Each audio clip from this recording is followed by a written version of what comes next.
My name is Haley Myers Dillon, and I am the director of the Parents and Families program. And I've been doing this for 8 years. And I've learned a lot, and it turns out there are trends that we can share with you. Um, so the Parents and Families program is a program that works for you the whole time Joey's here. And then I have my student assistant, Emily, with us, and I'll let her introduce herself as well. Aisha and Joey. My name is Emily. I'm Haley's outreach assistant. I'm a student assistant. I'm going into my second year of grad school here at Sac State, and so I'm still relatively new to the campus as well, and I kind of feel like a new student still, especially since I only got to spend a couple of months on campus and everything. So I hope that my experience, and I hope I can help you kind of transition into what life can be like with Sac State, and I'm happy to be here today. Thanks, Emily. So welcome to our Hornet family. Now that you are enrolled at Sac State and you're going to be coming here, we consider you part of our family, and you'll hear President Nelson talk about that a lot. He really means it. He really does. So Joey and Taisha, I'm going to teach you what President Nelson says. So when you hear him and it comes up, you're prepared. He always says, Sac State is #1. Stingers up. And this is like a little thing that people at Sac State do. Everybody puts their like stinger up.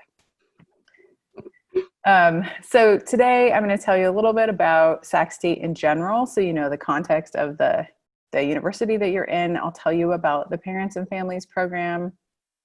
Taisha, I'll talk to you about some transitions that you and your student may be experiencing as Joey begins college. And then I'll tell you both about some services that are available to help students, and then how you can get the help you need. And we'll have plenty of time for questions. So a little bit about Sac State first. So Sac State serves about 30,000 students. That's a big place. We are mostly women. So 56% of our students are women. Our student to teacher ratio is about 25 students to 1 teacher. So your classes, Joey, actually in mechanical engineering, you should expect your classes to be smaller than that. But in terms of general education courses, generally they'll be between 20 and 30 people. And that's the same in a virtual environment, just so you know. We've got students from 28 states outside of California. And we are a really diverse campus. So I heard your mom, I think you were sitting right there, mentioned that you liked the diversity. And we are super proud of our diversity. Sac State was actually, is the 4th most diverse college in the Western United States. And we have these federal designations called, we're a Hispanic Serving Institute and an Asian Pacific Islander Serving Institute. And we also are 30% first-generation college student campus. So what that means is that roughly 1/3 of the students coming to college didn't have parents who went to college. So they don't, it's very normal, like, to be a first-generation college student. We also have 41% underrepresented minority. The most popular majors at Sac State right now for undergrad are psychology, communications, and this is in order of declared major. Biology, pre-nursing, criminal justice, and then mechanical engineering. And it's interesting, Joey, because this is new. This changes a little bit every year, but mechanical engineering has never been on the list the 8 years I've worked at Sac State until this year. So I actually take it as a good sign. It must mean that the program's great. And in terms of my interaction with everyone in the College of Engineering, it's been fantastic. The most popular college at Sac State in terms of number of people in that college, so you've got like arts and letters, like I was an English major, that would be in arts and letters. Bio would be in College of, and mechanical, bio would be in like College of Science and Mathematics. Mechanical engineering is in the College of Engineering and Computer Science. And then like nursing or health sciences or kinesiology, those sorts of majors, those are in health and human services, and that's the largest college. So that's something just in terms of terminology. Sometimes people say, like, what do you mean, what college am I in? I go to Sac State. Well, you're in the College of Engineering and Computer Science, and your department is mechanical engineering.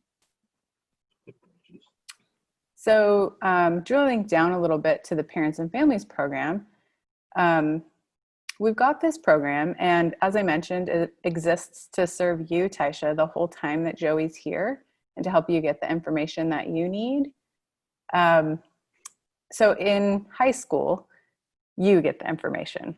And did you have any sort of apps like Power School where you could see Joey's grades? Yeah, our district used Aries. Okay. So at Sac State, that sort of information flow changes a lot. So Joey is considered the client, and Joey is the person that gets the information. And parents will say, how do I get the information? Well, there's two ways you can get the info. Well, there's three ways you can get the information, but the first way is through talking with your student. The second way is through basically talking with me, or like talking with the Parents and Families program, and we'll kind of teach you tips to get what you need to know. And then the third way is there's something called so this is a federal policy that makes Joey the account holder of the information. And that includes like money and grades. And the federal policy isn't, you don't need to remember this. It's an acronym called FERPA.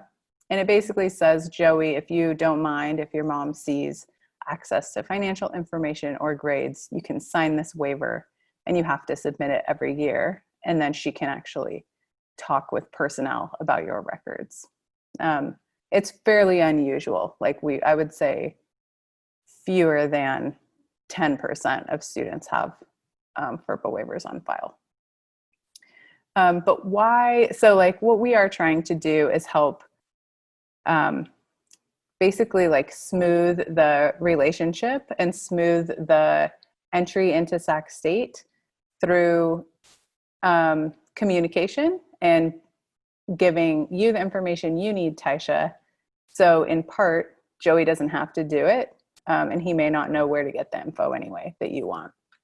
So why do we do this? Or why do we have a Parents and Families program? Basically, we have the program because there's a lot of research that shows that students whose parents are more informed and more involved, those students stay in school and graduate.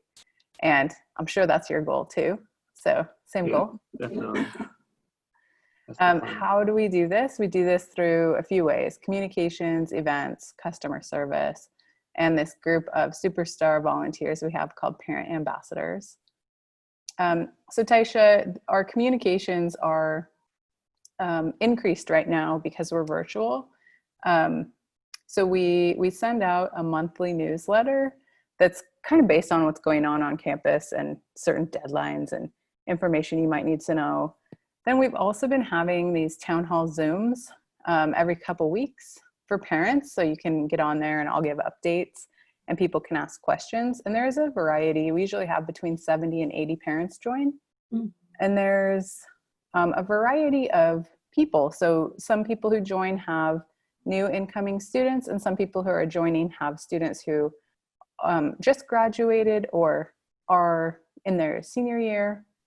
And it's nice to hear a variety of perspectives. And sometimes parents come on just to get the updates. And sometimes parents come on, they have very specific questions, and we'll have like a guest from financial aid or a guest from housing come talk and answer your questions. And then sometimes we'll have parents who have questions for other parents and just advice about off-campus apartments or something like that. So it's pretty nice to have the network. And those are the bi-weekly town halls? Yeah, every couple weeks. Okay. Emily, when's our next one? And how do I get the links and the dates for those? Our next one is this Friday at 11, by the way. Oh, okay. This Friday. So I'll have Emily put the link in the chat for you. Okay. The easiest way to get the future ones is to sign up for our e-newsletter, and you do that on our website. And actually, Emily, can you send her the link too for the sign up? Absolutely. Thanks.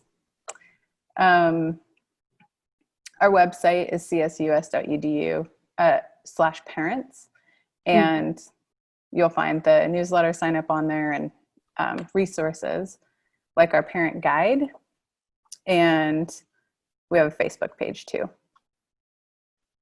I don't know if you're the sort of person that will go download this parent guide PDF, but I recommend that you do.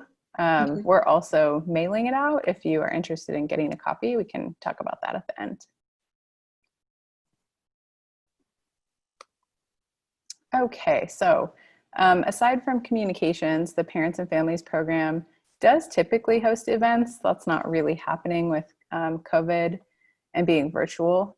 In terms of being in person, the only thing that might happen coming up is that some students are moving on campus. It's few, right? It's not a lot, but instead, we usually have a move-in day. Instead of having a move-in day, students will have rolling appointments for a week between August 24th, which is a Monday, and Sunday, August 30th. So people are moving in on campus. Some are. Mm-hmm. So we didn't sign up for housing. So like I said, we're in the Bay Area. So I mean, we're a good, drive away. I think they were saying most of his classes will be virtual. They're thinking any of his labs, they're kind of putting those off towards the end of the year. So what happens, a scenario that there is a vaccine and now winter campus is going to be open?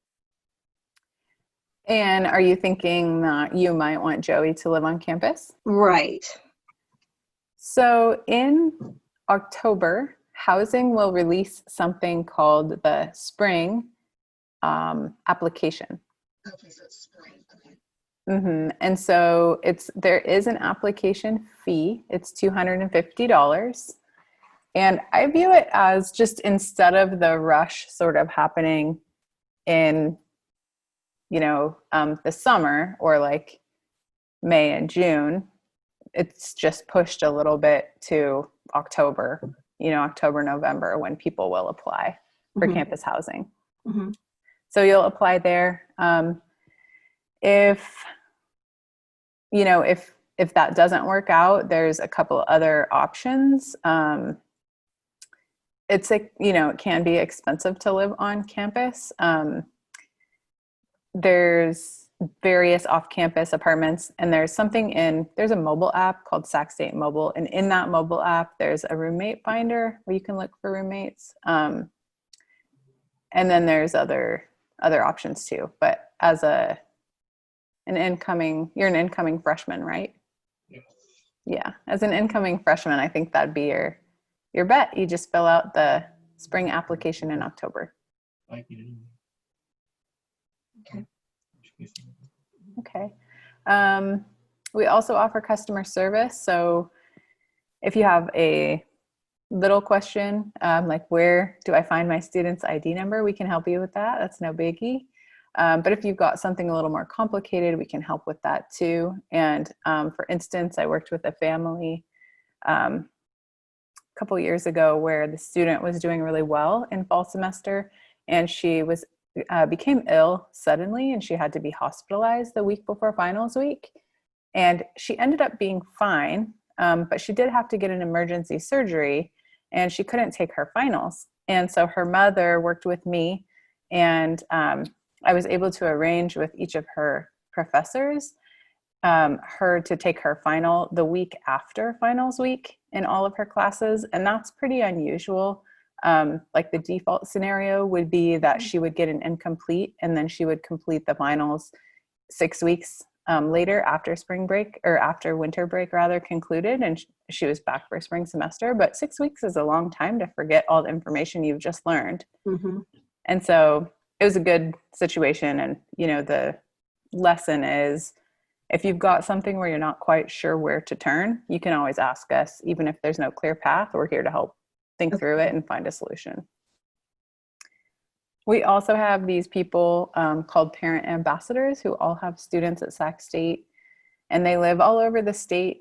And they, you know, some of them have gone to Sac State themselves, some are bilingual, and, you know, they have different student circumstances. Like some have students who have moved out of the home, some have students who work 20 hours a week, and they all have their bios on the csus.edu/parents website. They've all provided an email address too. And so if you're curious and you want to talk with someone, you can connect with them there. Great. So let's talk a little bit about fall semester being virtual, and what we are seeing happen from last spring, and then what we see happen all the time with students. So most students are disappointed that their semester is virtual. Joey, how do you feel about it? I mean, I'm kind of disappointed, but I also kind of expected it, like as soon as everything kind of started. So I wasn't like too surprised. So I don't know. I feel like I'll just make the best of it. It seems like you have a great attitude. It's right. I mean, we are doing what we can. It's no one's preference, I think, but What you gonna do? yeah, probably not how you envisioned, you know, last year, like how you envisioned your Sac State experience starting. So one of the things that we have seen in transition to a virtual semester is that students have kind of gotten away from the basics. So we want to remind you, parents, to help them do the basics, which are buy the books, do the reading, go to your class, do the homework.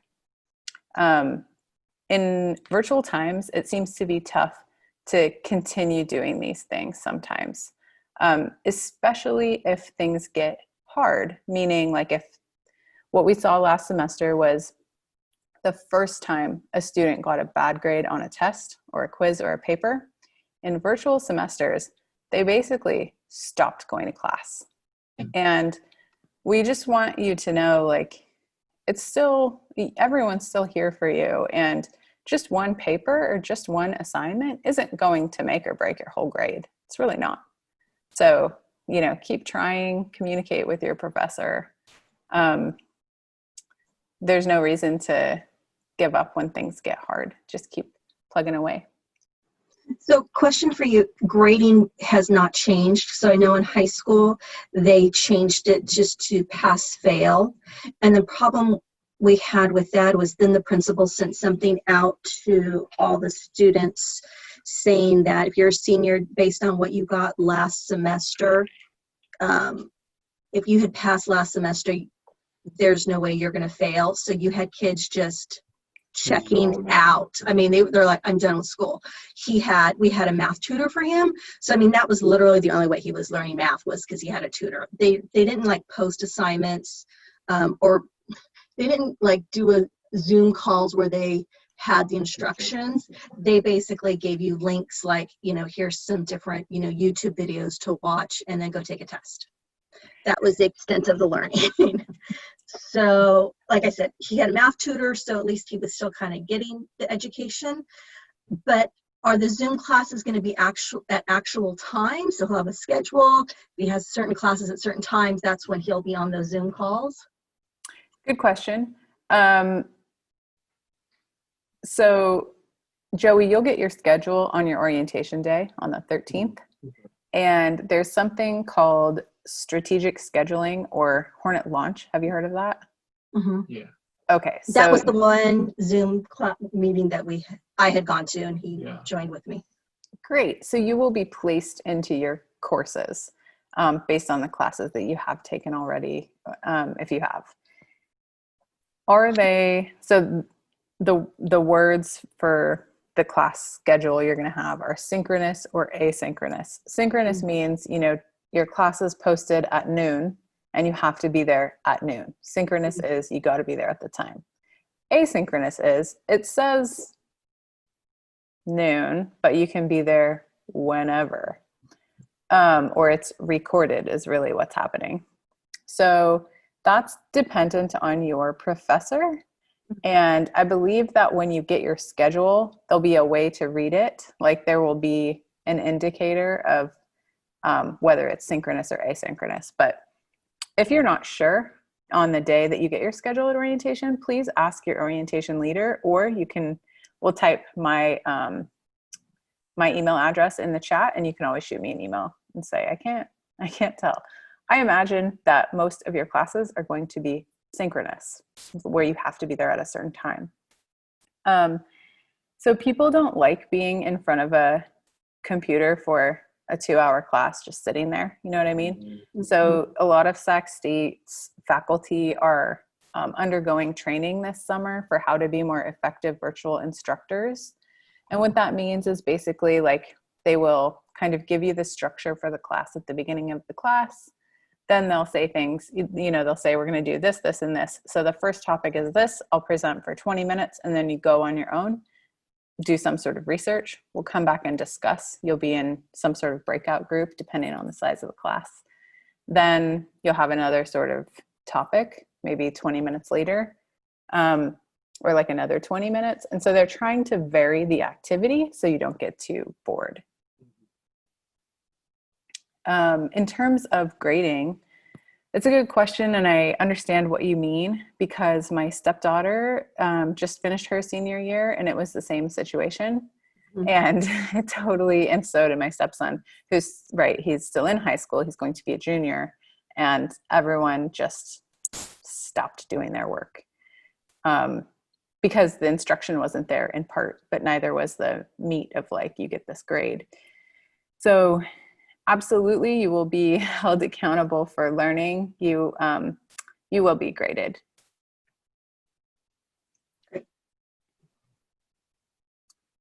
Let's see. So Joey, I don't know if you're interested in doing any clubs or doing any sort of like extracurricular activities, but people at Sac State are working really hard. Like everybody is working from home like I am, trying to make sure that you still have these opportunities. And just so you know, they still exist. So you'll see some of those sessions in orientation if you want to check out how to join a club. Let's see, what else is like the most important takeaway here? So I would say the most important takeaway is Joey for you, and then Taisha, a reminder, if you can help him, is to communicate with your faculty member, and that it kind of includes participating in class. So we see a lot of students, and it's exacerbated. It's a little worse in virtual times. If something goes wrong or they don't understand, they won't say anything. They'll wait until it's like the end of the class. And professors do better. Like, you're still a person. They want to connect with their students. They really do. So you can always chat them in Zoom sessions. You can just send an email and introduce yourself.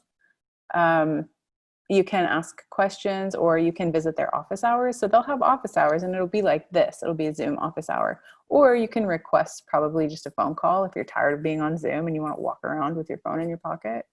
But I really do want you to communicate with your faculty members.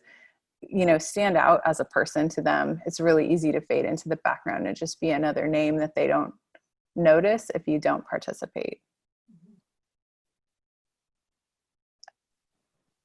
That's great. Thank you. I think you'll actually have more access to the professors than you had in high school. I hope so. So, it's tough transitioning into a new environment. Sac State is a big place. It's a big bureaucracy. It's a new system. So things are bound to be confusing, and you're bound to find yourself kind of, looking for the right place to turn, not knowing where to go, or feeling a little confused sometimes, given it's your first year in this big place. I want you both to know that these resources exist for students. So they're there, in person, but they're also here virtually. On the personal side, if you've got any personal issues that come up, the Well is the building at Sac State where they do wellness stuff. So the gym is figuring out how to reopen. I don't believe they're open yet, but they've got a proposal. I think the main thing they're trying to do is you make an appointment to work out. It is open for medical care if you need a basic medical appointment.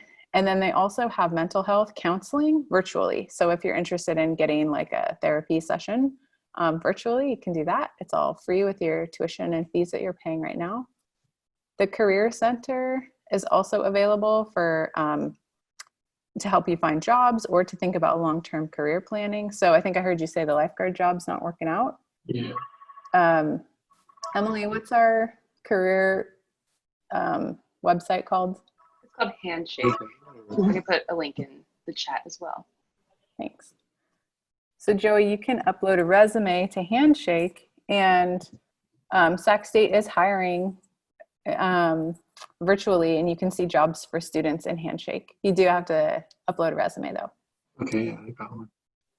Then there's, if you've got financial concerns or anything that happens, there's always financial aid. And then there's also the Financial Wellness Office, which exists to kind of help try to teach students about budgeting and personal finance, which is usually not an area that most 17, 18-year-olds are very strong in. If you've got any issues with Wi-Fi access at home or internet, well, you're not close to campus to drive, but we actually do have tech services. So, if you've got any issues or you encounter anyone that's having problems, if students go through their instructor, they can request a webcam, a hotspot, which helps with internet, or a laptop, and they will mail them to you as they become available. So I'm doing this for probably about 10, maybe 12 of the students I'm teaching right now. And then as the semester gets going, check out Sac State Mobile, which is the mobile app. There's a few things in there that might be of interest. On the academic side, if you encounter any challenges, there's a ton of free tutoring. There's the Academic Advising Center where you can have an advising appointment like this virtually. Tutoring, here's one of the offices. It's called PARC, the Peer Academic Resource Center. There's also the Writing Center and the Math Lab, and they're all doing virtual appointments. And then you've got your professor's office hours too. So if anything comes up academically, don't be afraid to ask. And can I ask you a couple questions on that last slide? Sure. Yeah, let me go back. So for books, ordering books, I guess that'll be once you get your classes, they'll send you, I guess, links to the bookstore, I guess, to get your books? Well, Joey, you can go through your student center and you can click that way. You can also go directly to the Hornet bookstore website and you can find your classes there. So it's just kind of how do you prefer. And then some people just buy them through Amazon. Okay. And then Financial Center. So we have applied, but we haven't heard back yet for the VA student tuition Waiver. So we're going to hear back on that. So do we just kind of pay as we go forward until we hear back? Have you met with, or are you working at all with the Vet Center? Yes, my husband did. He was in the Air Force. Okay, and do you know if, so typically this is something the vet's office handles, and it's just kind of a matter of paperwork. So Joey, as a veteran dependent, it's just a matter of processing. You should not need to pay at this point.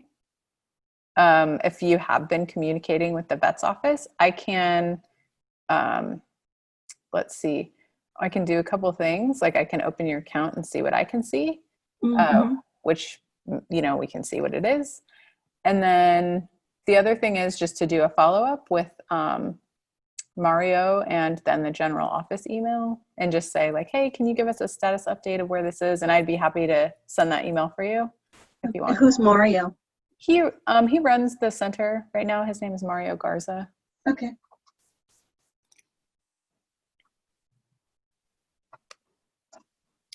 So that's, Thank you. Sure. That's an overview of the Parents and Families program. Here's my contact info and Emily's contact info at the bottom. And this number actually, it's my office number, but it's tied to my mobile number. So it'll ring through to my mobile. And if I'm here, I will, or if I'm not giving a presentation, I'll pick it up. And that's, our emails, and we're here for you. Great. So Oh, can you go back on that last slide? I just wanted to take a screenshot. Oh, sure. Sorry. I was too slow. I'm in between two screens.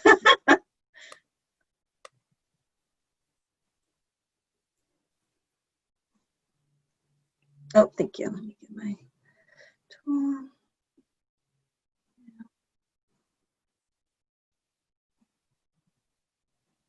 Okay, thank you. Sure.